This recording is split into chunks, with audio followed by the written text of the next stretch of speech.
She was 41 years old, and by the spring of 1891, she owned nothing but the clothes on her back and $11 folded into her boot.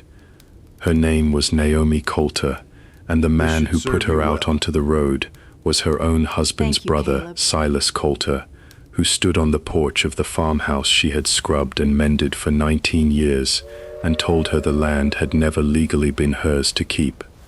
Her husband, Thomas, had died without a will. Silas had a lawyer and a smile. Naomi had a trunk, a shawl, and a wagon ride to the next county. With what little she had, she wandered into the dying rail town of Briar Notch, Nebraska, where the county was auctioning off condemned buildings nobody wanted. There, boarded shut and leaning like a tired old man, stood the town's abandoned post office. The auctioneer barely looked up when she raised her hand. $5, she said. Everyone laughed. A grown woman, alone, buying a dead building nobody could give away. What she did not know, what none of them knew, was that behind the old service desk inside that condemned building sat a secret that had waited 11 years to be found, one that would not only change the rest of her life, but pull an entire town back from the edge of disappearing. Settle in, and let us tell you the story of Naomi Colter. If you've ever been counted out before anyone gave you a real chance, you'll know this feeling. Consider subscribing to keep these stories coming, and tell us where you're watching from. Here's where it began. Naomi had grown up the daughter of a harness maker in Ohio, a quiet man named Elmer Dietz, who believed that anything worth doing was worth doing slow and doing right. He taught her to read leather like a language, where it was weak, where it would hold, where a stitch needed doubling before it ever showed signs of failing. Most things don't break all at once, he used to tell her. They break where nobody thought to look first. She married Thomas Colter at 22, a soft-spoken farmer with a stammer he only lost when he sang, and the two of them built a life on 80 acres outside Briar Notch. They never had children who lived past infancy, and that grief settled into Naomi the way water settles into low ground, quiet, permanent, shaping everything around it without ever needing to be mentioned aloud. Instead, she poured herself into the farm, into her neighbors, into the habit of noticing things other people walked past. She was the woman who saved seed nobody wanted, who took in strays, who could look at a sagging fence post and see exactly where the rot started. Thomas's younger brother, Silas, was a different sort of man entirely. Where Thomas was patient, Silas was hungry. He left for the county seat in his 20s, chasing land deals, and returned every so often smelling of cigars and new leather boots, always asking Thomas questions about the farm's boundary lines that Thomas was too trusting to think twice about. "He's got ambition," Thomas would say. "He's got appetite," Naomi would answer. "Those aren't the same thing." Thomas only laughed. He believed family was family, blood was blood, and nothing Silas did could ever touch what they had built together. He was wrong about that, but he never lived to learn it. Thomas Colter died of a fever in the winter of 1890, quickly and without warning, the way winters in that part of the country like to take people. Naomi buried him on a Tuesday with frost still in the ground, and by the following spring, Silas arrived with a lawyer from Lincoln and a folded document that named him, not Naomi, as the rightful heir to the farm under a technicality in the original land patent, a patent issued only in Thomas's name, with no surviving male heir to inherit through him except a brother. "It's the law, Naomi," Silas said, not quite meeting her eyes. "I didn't write it." "You didn't have to write it," she said. "You just had to know it before I did." He gave her 3 days to gather her things. She did not cry in front of him. She waited until the wagon carrying her trunk was 2 miles down the road, and then she let herself cry exactly once, hard and fast, like a summer storm that knows it cannot afford to last. Then she wiped her face, counted her $11, and decided that whatever came next, it would not come from anyone's pity. Briar Notch was a town that had already started dying before Naomi ever arrived in it. The railroad spur that once ran cargo through its center had been rerouted 2 counties over 5 years earlier, and half the storefronts along Main Street stood empty, their windows filmed with dust. The old post office had closed the same year the train stopped, and nobody in town had bothered to do anything with the building since. Boarded windows, a padlocked door gone orange with rust, a hand-painted sign that still read United States Post Office, Briar Notch in letters faded to ghosts. At the county auction, held on the courthouse steps, most of the bidding went to men looking to strip buildings for lumber. When the auctioneer got to the post office, the county clerk actually apologized before he read the listing, as though embarrassed to be selling something so worthless. "Structure and lot," he said. "As is. Any takers?" Silence. Naomi raised her hand. $5, she said. A ripple of laughter went through the small crowd. Someone muttered that a woman alone had no business buying property, let alone a building not fit for pigeons.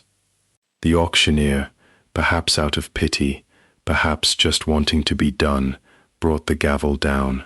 Sold to the widow Colter.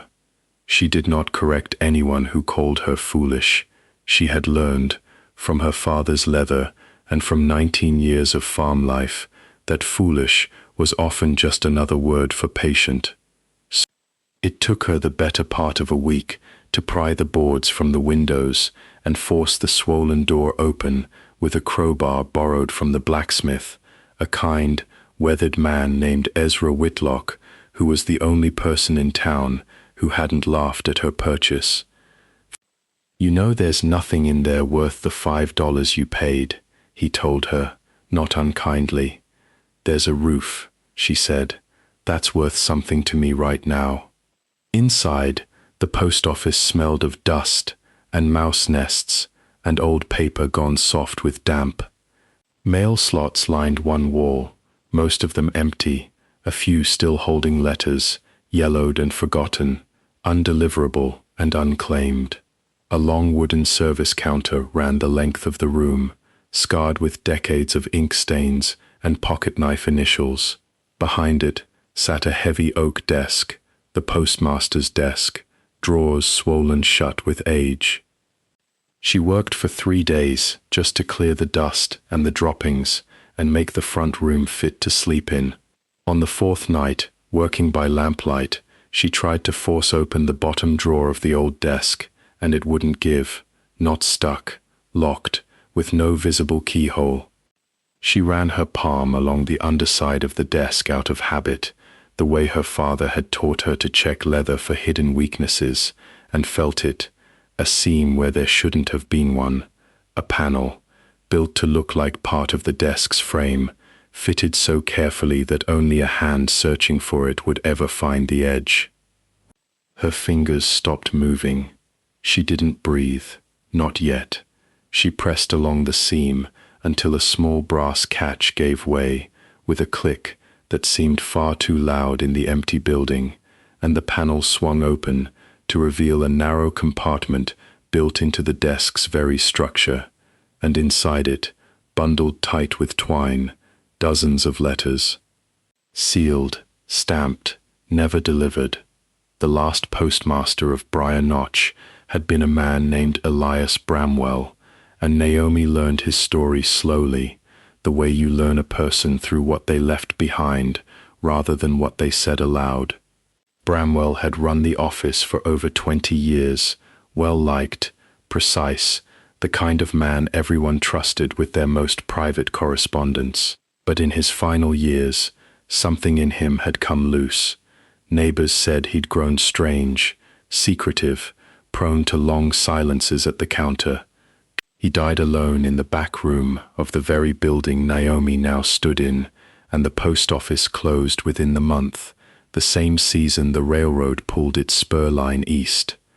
The letters in the hidden compartment told a different story than the one the town remembered. Some were simple undelivered mail letters, addressed to families who had moved on before Bramwell could get them their post, forgotten in the chaos of a dying town. But others were far more than that. Government money orders, some for pension payments owed to widows of the war, never collected because the recipients never knew they'd arrived. A land deed correction, addressed to a farming family 2 roads over, confirming acreage the county had wrongly claimed as unclaimed. And, near the bottom of the bundle, a letter addressed simply to T. Colter, Briar Notch, postmarked 11 years earlier, in an official government hand. Naomi's fingers went still around it. She opened it by lamplight and read words that rearranged everything she thought she understood about her marriage, her land, and the brother-in-law who had taken both from her. The letter confirmed a federal land patent correction, issued jointly in the names of Thomas Colter and his lawful spouse, Naomi Colter, granting them both full and shared title to the 80 acres, specifically naming her as co-heir in the event of Thomas's death, precisely to close the loophole Silas had used to force her out. It had been sitting in that drawer for 11 years, waiting, because a grieving postmaster had stopped delivering the mail he could no longer bear to face. There is a kind of value that a crowd in a hurry never learns to see. A river doesn't announce its depth on the surface. The water that looks calmest is often the water that carries the most weight underneath, quietly, without needing anyone's applause. Everyone in Briar Notch had looked at that boarded building and seen $5 worth of nothing. It took someone willing to run her hand along the seams, patient enough to feel for what didn't show, to find what had been holding the whole structure together the entire time. Naomi did not sleep that night. She sat at the old postmaster's desk with 11 years of buried mail spread before her, and she understood, with a clarity that frightened her, that she was holding more than her own justice. She was holding money owed to widows who'd gone without. She was holding a boundary correction that could return stolen acreage to a family 2 roads over. She was holding a town's worth of quietly buried debts. Word travels fast in a small place, even when you try to keep it quiet, and within a week, Silas Colter came to the post office himself, boots loud on the warped floorboards, eyes already narrowed with suspicion. "I hear you found something," he said. "I found the mail," Naomi answered. 11 years of it. That's county property. Federal property. You've no right to open sealed correspondence. "I've every right," she said. "I own this building, and one of those letters has my name on it, Silas, yours too, in a manner of speaking." His jaw tightened. He tried, over the following days, everything a man of his position could try. He went to the county clerk and argued the letters should be seized and destroyed as compromised federal property, hoping to bury the land patent correction before it ever saw daylight. He went to the town council, on which he'd bought himself a seat 2 years earlier, and argued that Naomi's discovery was a public disturbance, an old woman's fantasy dressed up as evidence. He even went to Ezra Whitlock and offered him money to say the desk had been tampered with, that anything found inside couldn't be trusted. Ezra refused. "I've known you since you were a boy, Silas," the blacksmith said. "I know a scared man when I see one. You've never looked so scared." What none of them knew yet, what Naomi herself hadn't fully pieced together until she cross-checked the county's own recent land filings against Bramwell's buried letters, was that Silas had been quietly buying up drought-weakened farms along the old rail corridor for pennies on the dollar, using inside knowledge that the railroad company was planning to run a new spur line directly through Briar Notch within the year. He needed the town believing itself abandoned and worthless a little longer, just long enough to finish buying what he could, before the announcement sent land values climbing. A functioning post office, reopened and full of old correspondence, threatened to unravel all of it, including the 11-year-old letter that named her, not him, as rightful co-heir to the very land he'd stolen first. The town meeting was called on a Sunday afternoon, held in the church, because it was the only building large enough to hold everyone who wanted to come, once word spread of what the widow Colter had found in the old post office desk. Naomi stood at the front with the bundle of letters in her hands, and she did not raise her voice, because she had learned from her father that the truth rarely needs shouting. But I've spent 2 weeks reading what he couldn't bring himself to deliver, and I think, at the end, grief made him a poor postmaster and a frightened man. That doesn't make what's in these letters any less true. One by one, she read the names. Mrs. Agatha Reyes, whose husband's war pension had sat uncollected for a decade, $412, waiting. The Hendricks family, whose boundary correction restored 11 acres, wrongly claimed as county land. A dozen smaller letters, small debts, and small kindnesses, all returned to the people who'd been quietly waiting without knowing they were owed anything at all. And then she read the last one aloud, the letter with Thomas's name on it, and watched Silas Colter's face go the color of old paper as the room understood, all at once, exactly what it meant and exactly what he had done with the knowledge that letter should have made public 11 years earlier. "I'm not asking the council to punish my husband's brother," Naomi said, when the room had gone still enough to hear her. "I'm asking them to correct what should have already been corrected. The land returns to whoever the federal patent says it belongs to. The families in this room get what was already theirs, and if the railroad comes back to Briar Notch, as I believe it will, it comes back to a town that knows exactly what it's worth, not one that let itself be bought cheap out of fear." The council voted that evening. The land patent stood. Silas kept the parcels he'd purchased honestly, but was made, publicly, to return every acre he'd taken through the boundary lie about Thomas's farm, and lost his seat on the council within the month, voted out by neighbors who no longer trusted a man who'd let a dying town believe itself worthless for his own gain. Naomi didn't ask for more than what was owed her. She moved back onto the farm she and Thomas had built, but she kept the post office too, reopening it that autumn as Briar Notch's first working post office in 5 years, this time with a woman at the counter who understood, better than anyone in that town ever would again, that nothing sent with hope in it should ever go undelivered. So remember the woman who paid $5 for a boarded-up building nobody wanted, on a day when the whole town laughed at her for doing it. Remember Naomi Colter, who ran her hand along a seam nobody else thought to check, and found 11 years of a town's forgotten worth waiting behind an old desk.